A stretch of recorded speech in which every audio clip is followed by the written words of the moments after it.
Hey fellas, how you doing? I want to kind of tell you a story today. It's April 21st, the April 21st, 2025, here in El Paso, Texas. Show you, I've almost got the pool back to some sort of semblance of goodness, and I will try not to waste your time by giving you the overall story about the video that I'm gonna try to make my point to you about. All right, there's the Franklin Mountains, there's the yard. Anyways, this is about making change and my personal belief on how you can actually make change and some of the ways that people try to make change and end up failing horribly. Now, I'm going to take you inside and sit you down because I'm a little tired from cleaning the pool, actually. Let me show you. Here is Nala. Of course, don't move. I'm not used to having cats. Cats have a very different personality. So, to get to the point, I'm going to try to make my point by using some examples, some of them personal and others that are not me personally speaking.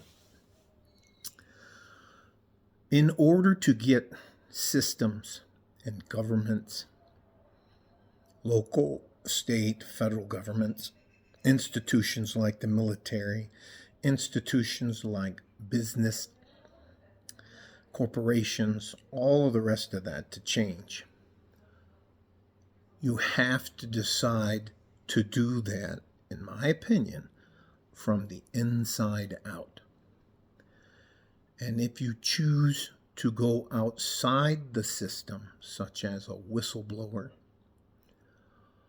or become what is considered a malcontent, you are going to get punished. And it's probably most likely going to ruin your life unless you're somebody like Elon Musk or Jeff Bezos or Bill Gates or some other billionaire on the planet who has a lot of money and a lot of people you can hire to defend yourself. Trump is one of them. My God, they tried to bury that man. Anyways, so I will tell you what I was told about something that happened when I was assigned to the 36th EOD in Corzo, Panama in the 1980s. I was at this point in time in the military, special forces, and they were just starting to stand up a Delta Force, and they didn't have EOD techs, so they would just snatch us. I remember one time being told that I was going up to Honduras Pomarola Air Force Base to blow up amyl nitrate. And when we got up there, we were coming off the plane, and there was an SF captain and 3 or 4 sergeants there, and they just basically abducted the 3 of us. And instead of a 3-day trip, it was over a month anyways. And that's back when we were fighting up on the border against Nicaragua, and all kinds of other crazy shit was going on. At Pomarola Air Force Base, I'll tell you this, at one end of the Air Force Base, there was we call them Ace Tomato Company. It was the CIA.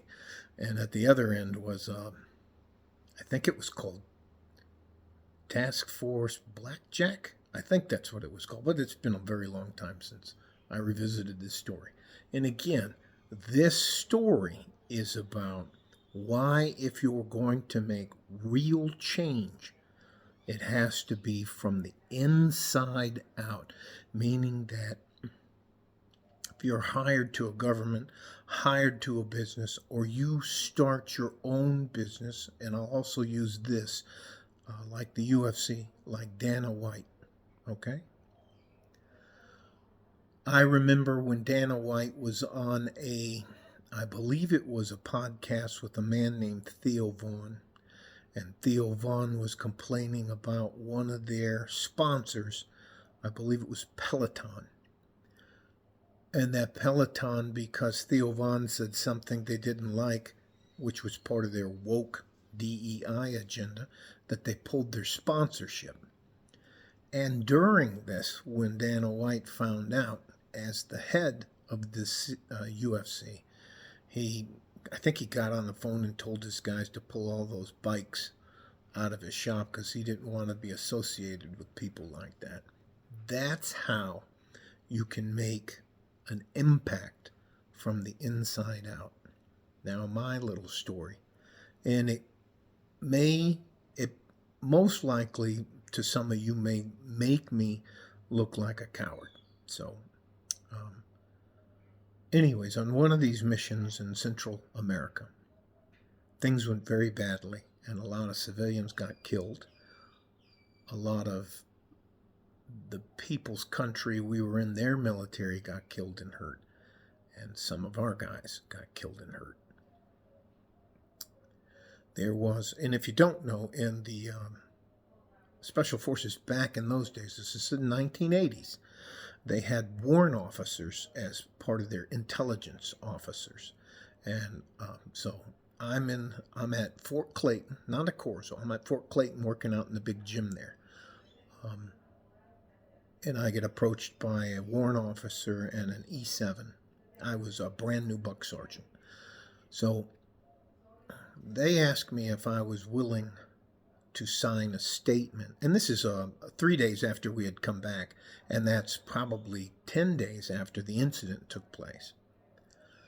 And they came and approached me because they had gone outside of the chain of command and reported this incident to a number of different agencies, including news agencies as well as state senators, or congressmen or senators, to file formal complaints and all that kind of stuff. What they didn't know is that a SF sergeant major took me into a room and told me this statement. He goes, "I want to tell you what's going to happen, and you have to decide what you're going to do." And he told me, if you explain or try to fill out a statement about what happened, we are going to command refer you to mental health. At that point in time in the military, if you were command referred to mental health, it basically meant that they wanted to get a psych eval on you that made you unfit for duty. Once you're command referred, you also lose your security clearance because you no longer have a need to know. You can't be in the unit. You can't do anything. So all of this stuff had happened to that warrant officer and sergeant first class. Now, when they came to ask me to help them, I'm measuring that I'm a brand new buck sergeant in the Army. I have a wife and 2 children at that time. And I told them no, I would not help them.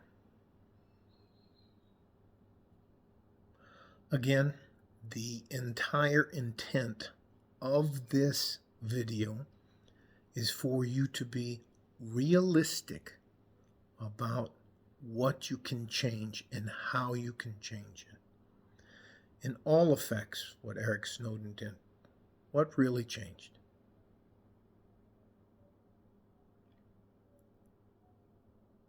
If you do not have the amount of money, power, influence, like our current president does, when they come after you, they're going to bury you. They're going to destroy you. And there's really nothing you can do about it. If you choose you want to make a correction to the way things are done, I ask you to consider doing it from the inside out. Although that will be far more frustrating than flipping them off and telling them, "Hey, fuck you, I'm going to tell the world." Well, what do you do when you find out the world doesn't give a fuck? All right? Love you guys. Stay safe and healthy. Take care of each other if you can, and if you can't, you have to take care of yourselves. You can make changes, but it will be far more difficult than you're willing to believe. All right? Like a fart in a G-string from West Texas, El Paso, I'm out of here. Bye-bye. The reason for the video is I had to have this talk with a couple of young men today. All right? Bye-bye.